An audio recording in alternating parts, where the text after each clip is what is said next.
the theme, right, of this year is Beyond Sunday. And last year, if you guys remember, we were in the Word, right? We were really getting into the Word. And I think before that, I was Renew, right? And so we do this as a church.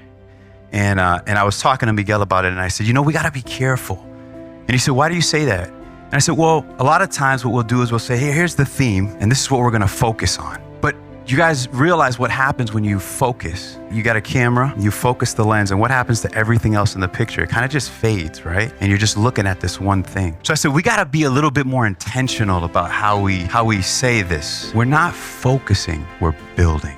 And remember, we talked about this. You can't be a Christian, you can't be a disciple without having 3 fundamental things in your life. You gotta have the Word, you gotta have prayer, and you gotta have relationships. Everything you see in the Bible, every example that Jesus set, everything revolves around those 3 things. And they intermingle, they mesh. When you're reading the Word, you're hearing from God. When you're praying to God, you're praying to God. When you're with your brothers and sisters, God is using them to speak to you. And when you speak to them, same thing. And then guess what? You read the Word with your brothers and sisters, and then you pray with your brothers and sisters. It's like you cannot separate these things. And so when we say Beyond Sunday, that's what we're talking about. We're talking about taking everything that happens here, this beautiful, wonderful worship that God is here with us, but He goes with us beyond Sunday.